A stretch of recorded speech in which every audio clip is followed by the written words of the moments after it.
सुप्रभात। मैं हूं जगेंद्र राणा। आज की हमारी आध्यात्मिक चर्चा का विषय है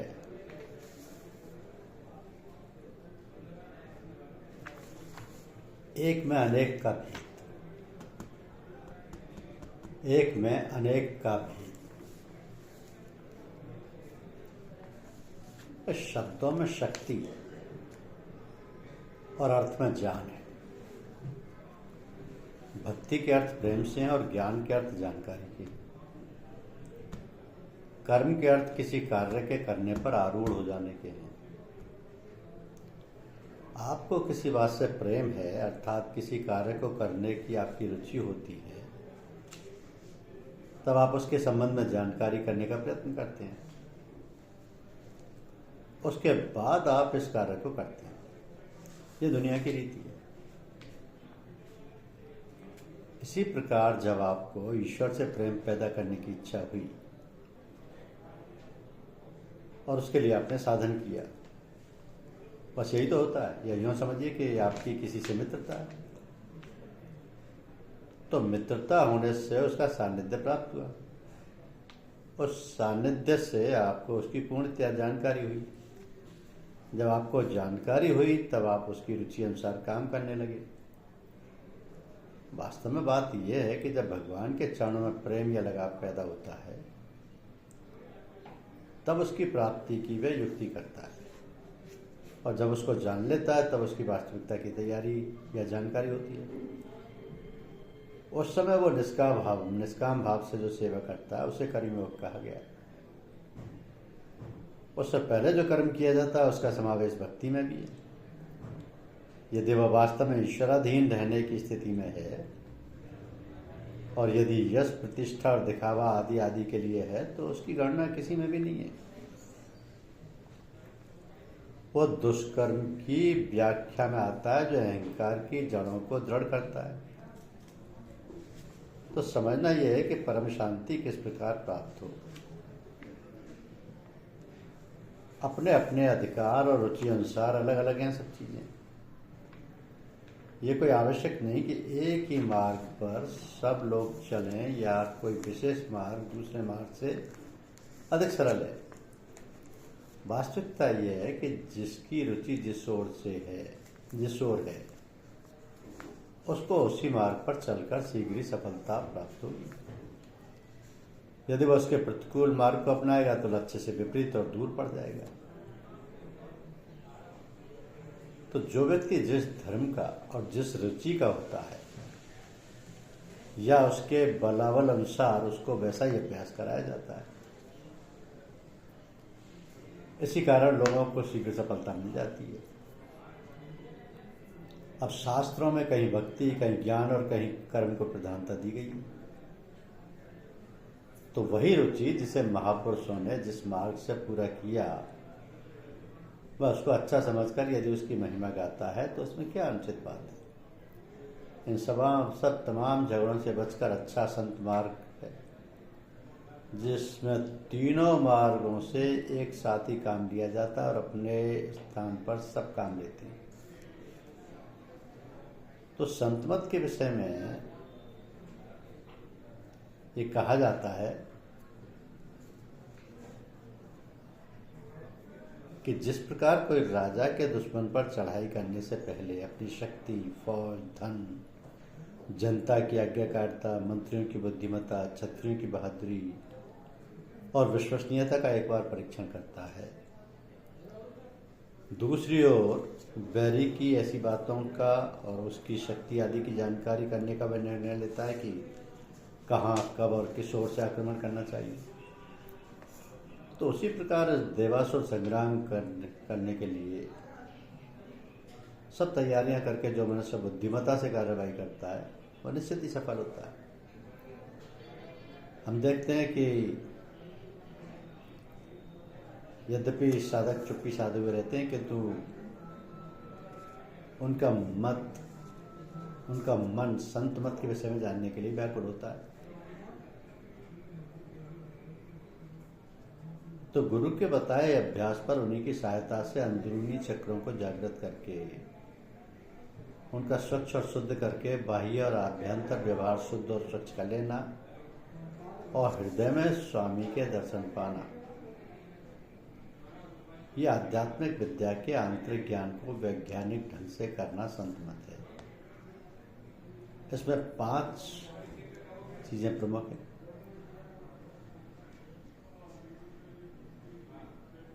सतप्रभु, सतनाम, सतगुरु, सत्संग और संताचरण। इसका सब कुछ लक्ष्य सतगुरु पर संत मत में रखा गया है। संत मत में सबसे श्रेष्ठ पद गुरु को रखा गया है। कुछ थोड़े से वचन गुरु महिमा में हैं, जैसे गुरु समृत सर पर खड़े काहे कमी तो दास, रिद्धि सिद्धि सेवा करें मुक्ति न छोड़े साथ, भिक्षा मेरे जुगन की पल में दिए मिलाए, जो बल चाहे आपने सो सतगुरु को ले जाए, बिन गुरु भवनिधि तरह न कोई, जो विरंच शंकर सम होई, बंदव गुरुपद कंज कृपा सिंधु नर रूप हरि, महामोह तम पुंज जासु वचन रवि करनी कर। तो आजकल संतमत के गुरुओं के भी बहुत से भेद हो गए हैं, और आज भी जबकि भौतिक उन्नति की चकाचौंध में लोग ईश्वरीय सत्ता से भी खुल्लम खुल्ला इनकार करते हैं और धर्म को मनुष्य की बढ़ोतरी और उन्नति में बाधक समझकर उसको समाप्त करने में प्रयत्नशील दिखाई देते हैं, ये संतमत प्रत्येक धर्म की जान ही रहा है। इसके अनुयायी पूरे संसार में और अनन्य धर्मों में भी पाए जाते हैं। धर्म, देश और भाषा के विचार से नाम और प्रणाली में भेद है। इस्लाम में इसी को इल्म, तसव्वुफ यानी ब्रह्मवाद, मन की सांसारिक विषयों से विरक्ति, और उनके अनुयायियों को सूफी कहते हैं। बुद्ध मजहब में इसको जीन कहते हैं। अंग्रेजी भाषा में इसको थियोसोफिस्ट कहा जाता है। हिंदुओं में विष्णु पंथ है, जिसकी 4 बड़ी शाखाएं हैं, जिनको रामानंदी, वल्लभाचार्य, उदासी कहते हैं। तो मुसलमानों में भी 4 बड़े सिलसिले हैं, जैसे नक्शबंदी, चिश्ती, कादरिया, सोहरवर्दिया। सिखों में नानक जी का चलाया जो रास्ता है वो भी संतमत ही है। संतमत की बहुत सी शाखाएं, प्रशाखाएं समयानुसार प्रत्येक धर्म और संप्रदाय में हो गई है। तो प्रत्येक गुरु वाला अपनी परंपरा की शिक्षा को ही सबसे अच्छा समझता है और दूसरों को अधूरा और बुरा। प्रत्येक मार्ग का अलग अलग होना प्रकृति के विधानानुसार होना आवश्यक है, क्योंकि स्वभाव लोगों की प्रकृति द्वारा अलग अलग बने हैं। अतः प्रत्येक की रुचि के अनुसार मार्ग भी अलग अलग होना चाहिए, किंतु एक का दूसरे को बुरा बताना और वैरी हो जाना उन्हीं लोगों का कार्य है जिन्होंने अपनी प्रकृति और ईश्वर के विषय में ठीक ठीक जानकारी नहीं कर पाई। और यदि ये कहा जाए कि अभी लौकिक और पारलौकिक कार्य से अनभिज्ञ या कच्चे हैं, तो संभवतः बुरा ना होगा। आप किसी सांसारिक वस्तु को तो लीजिए, एक सी सब स्थान और सब दशाओं और देशों में आप उसको नहीं पाएंगे, फिर उसका प्रयोग भी अलग अलग होगा। एक शक्कर को ले लीजिए, एक हलवाई उसकी 50 प्रकार की मिठाई बनाता है। सब मिठाइयाँ घी, शक्कर, गल्ला और दूध से बनती हैं। कोई गुलाब जामुन पसंद करता है, कोई लड्डू, पेड़ा, कोई पेड़ा है इत्यादि। किंतु हलवाई को लेने वालों से प्रसन्नता या प्रसन्नता नहीं होती। जो मनुष्य जो वस्तु चाहता है निसंकोच तोल देता है वो। किंतु वो हलवाई जो केवल पेड़ा बनाता है वो सदा पेड़े की प्रशंसा करेगा। यदि आप कहें कि गुलाब जामुन है तो वो 50 कर्मियों तो वो उसमें 50 कमियां बता देगा, पेड़ा की प्रशंसा करेगा।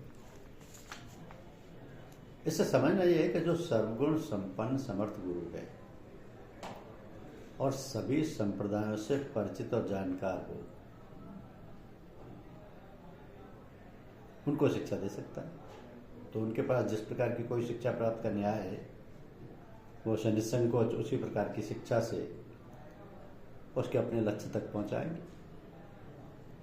किंतु जिन्होंने केवल एक ही मार्ग को जाना और समझा है, वो इसमें विवश है। यदि वह पूर्ण है तब तो वह आया व्यक्ति जिस मार्ग से जाना चाहेगा उसको बतला देंगे, और यदि अभी अहंकार का कांटा पूरी तौर से नहीं निकला है तो जैसे भी होगा उसे घेर घार कर अपने पथ में फंसाने की क्रिया करेंगे और अन्य अन्य पंथों और संप्रदायों को बुरा भला कहने में ना चूकेंगे।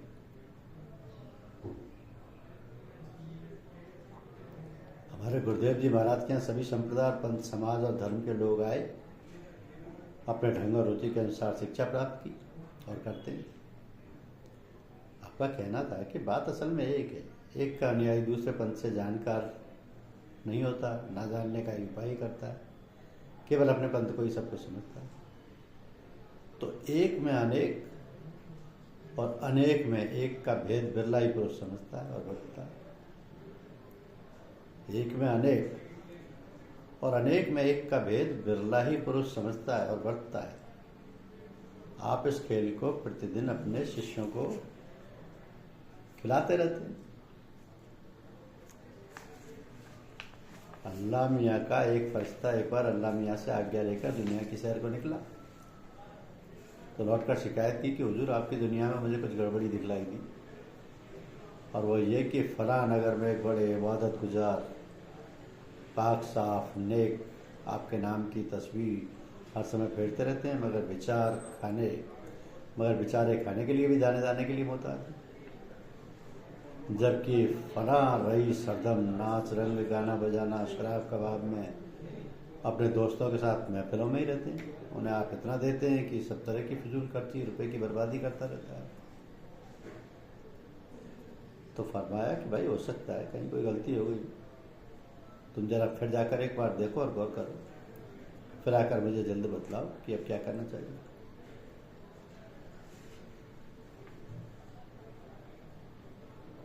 तो फरिश्ता बोला कि हुजूर मुझे क्या इस तरह उसका इम्तिहान लेना चाहिए, बराए मेहरबानी ये भी बतलाएं। तो फरमाया कि तो अपना तारुफ दोगे तो तुमसे वो ये पूछेंगे कि अल्लाह मियाँ क्या करते रहते हैं, तो तुम्हें जवाब देना कि उनका काम हम सब फरिश्ते ही कर लेते हैं, वो खाली बैठे बैठे सुई की नोक में से ऊँटों को निकालते रहते हैं। फरिश्ता पहले तो उन इबादत गुजार के घर गया, तो ये बातें हुई। फरिश्ता अस्सलाम वालेकुम, इबादत गुजार वालेकुम सलाम, आइए तशरीफ रखिए, बिराजिए, कहाँ से और कैसे आना वो। फरिश्ता बोला अल्लाह मियाँ का फरिश्ता हूँ, इधर आया था, सोचा आपसे नियाज हासिल करता आप चल। इबादत गुजार बोला आपका शुक्रिया, धन्यवाद, आप तो हमारे अल्लाह मियाँ के पास ही रहते हैं, आप तो सब जानते होंगे, बराए करम बतलाएं कि अल्लाह मियाँ क्या करते रहते हैं। फरिश्ता बोला अल्लाह मियाँ का सारा काम तो हम फरिश्ते ही कर लेते हैं, वो तो फुर्सत में बैठे बैठे सुई की नोक में से ऊँटों को निकालते रहते हैं। इबादत गुजार बोला मियाँ लाहौल बिला कुव्वत, आप क्या फरमा रहे हैं, कहाँ सुई की नोक और कहाँ ऊँट, ये कैसे मुमकिन है। बड़े फरिश्ता उन रईस साहब के यहाँ गया, वहाँ वही नाच रंग की महफिल और जोर शोर से चल रही थी। रईस साहब ने उठकर इनका खैर कदम किया और अपने पास ही गद्दी पर बिठला लिया। जब महफिल ख़त्म हुई तो सब उठे, रईस साहब ने भी इनका हाथ पकड़ा और कहा पहले खाना तनावुल फरमाएं, भोजन करें, फिर फुर्सत से बात करेंगे। खाना भी साधारण न था, अनेक प्रकार के बढ़िया बढ़िया सटरस स्वादिष्ट भोजन, सजा हुआ भोजन गृह इत्यादि। जब खाना खाकर फारिग हुए तो फुर्सत से बात करने के लिए बैठे। पर्चे के बाद इन रईस साहब का भी यही प्रश्न हुआ और वही उत्तर मिला जो इबादत गुजार साहब से मिला था। पर इन रईस साहब ने फरमाया अल्लाह कार साज आलम संसार को रचने वाला है, वो क्या नहीं कर सकता। मियाँ ऊँट क्या, वो सारे जहान सृष्टि को सुई की नोक में से निकाल सकता। फरिश्ता अपने पहले वाले निर्णय का तो स्वयं पूर्ण रूप से उत्तर पा चुका था। जब वापस अल्लाह मियाँ के दरबार में पहुंचा तो हाथ जोड़कर कहने लगा या अल्लाह, तेरे निज़ाम और इंसाफ में कभी कहीं भी खामी नहीं है। मैं कमअक्ल उसे क्या समझ सकता हूँ? मेरे सारे शकूक यानी संदेह मिट गए। आपका लाख लाख शुक्रिया मेरे अल्लाह। तो भगवान पर पूर्ण विश्वास भक्तों के लिए अत्यावश्यक है। परम संत कबीर के ये वचन कि मोह को कहाँ ढूंढे बंदे, मैं तो तेरे पास में, ना मंदिर में, ना मस्जिद में, ना काबे, ना कैलाश में, ना तीर्थ में, ना मूरत में, ना एकांत निवास में, ना मैं जप में, ना मैं तप में, ना ही व्रत उपवास में, ना मैं क्रिया कर्म में रहता, ना ही योग संन्यास में, ना ही प्राण में, ना पिंड में, ना ब्रह्मांड आकाश में, ना मैं भ्रकटी भंवर गुफा में, ना श्वासन की सांस में, खोजी हुई बस्ती मिल जाऊं पलवर की तलाश में। कहत कबीर सुनो भाई साधु, मैं तो हूँ विश्वास में। यदि हमारा गुरु भगवान में पूर्ण विश्वास है और साथ में उनकी बात भी याद भी हर समय बसी हुई है, तो हमारा भविष्य बना बनाया उज्जवल। गुरुदेव हम सबका कल्याण करें। तो हृदय को बिल्कुल खाली कर दो, उसमें कुछ भी ना रहने दो, तब उसमें भगवान वास करेंगे। और जो भी तुम्हारे मुँह से निकलेगा वही भगवान की ओर से निकलेगा। बांसुरी की तरह अपने को पोला बना दो, फिर सदा भगवान के अधरों का रसपान करोगे और उसी का सुर तुम्हें भीतर से बजेगा। धन्यवाद।